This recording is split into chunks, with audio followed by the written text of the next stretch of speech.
Sunday, 24th of August, 1893, 10 o'clock.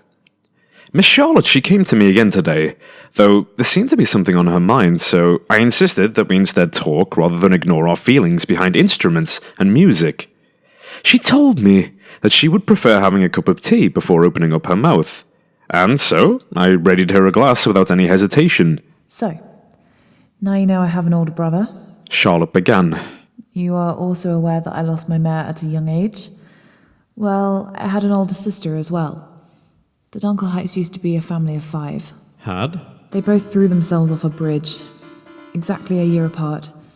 My sister Heidi did it first, and then my mare wanted to join her. Oh, so, if I'm understanding this correctly, they killed themselves. Charlotte almost angrily huffed with a deep breath. Everyone says that. Everyone says that my mare and my sister killed themselves. Well, they are all wrong. My mare and sister were killed by my Vater. You don't need to physically murder someone to be their killer. He might as well have pushed them off the bridge himself. Besides, we all know that he wanted both of them gone. But what's worse about that is that I love the man that I not only accuse, but know murdered my mare and sister. And I end up hating myself for my love, instead of hating him for his morbid faults. I know how terrible he is, how vile and dastardly his actions become, and yet I care so deeply for him, stay so loyal to him, that I take on his blame. I know it's all his fault, I truly do, but because he will never apologise, I feel it is my place to do that for him, so that these people he hurt can at least hear a fraction of what they deserve to hear. It's not enough, but it's more than what he'd give. All I can do is try to keep a balance, make up for what he lacks. To believe there is light in the darkness, we must try our best to shine for those stuck in shadows. I was entirely unsure on how to respond. I wasn't expecting such an outburst, but surely this wasn't something that this striking woman got to talk about often. So, the very best that I could do was at least listen and let her know that she was being heard. Your father has done terrible things. It's a hard topic. I can imagine if you think he was terrible enough to drive them to suicide, and yet you feel so close to him. She looked around rather nervously before she began and said, I'm not exactly sure what happened. I remembered for the first 5 years of my life we barely acknowledged each other. But I was always curious about knowing this man that was supposed to be my Vater. I knew very little about him, and he about me. All I knew is that he was married to my mare, and he birthed me and provided for all my needs. We interacted time to time, but it was usually me who instigated it.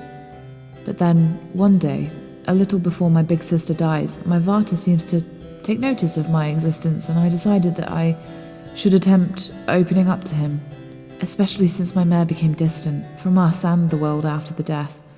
Though, before that, she seemed rather keen on keeping us separated. I never knew why at the time. Suddenly I fell in love with this man, for he was the only one who listened to me and gave me what I wanted, as I love to be spoiled and still do. I showed him the affection my mare taught me, and so he reciprocated. There was something about his mystery and charm that I came to love, and I always liked being around him and had the urge to make him feel happy and appeased, just like how I felt.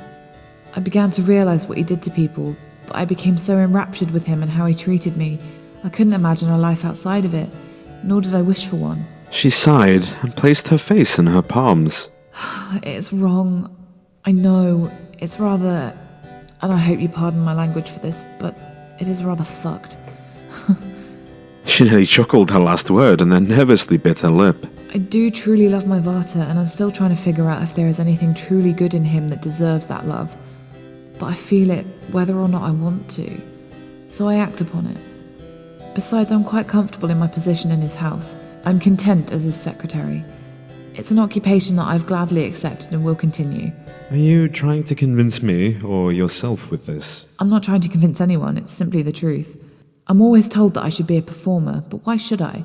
Why should I put myself on a stage? Because you enjoy it. Because someone might need to hear you. Do you need to hear me? I was so flustered and lost in her voice.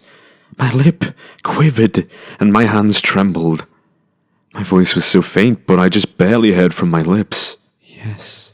She extended her hand to me and took a hold of mine. My voice is mine. No one else is allowed to hear it unless they be my vocal tutor. But I want it to be yours too. My eyes were fixated on her, and my ears eager in anticipation of what I was about to behold. Charlotte began to sing to me, and whilst I was listening to her and losing my heart and my soul in every note, her words, the lyrics were lost to my ears. I could only hear her and feel her song. I almost felt as though I should be accompanying her with an instrument, but I couldn't bring myself to do anything but listen. I closed my eyes to try and focus. I never knew that she had such a lovely singing voice.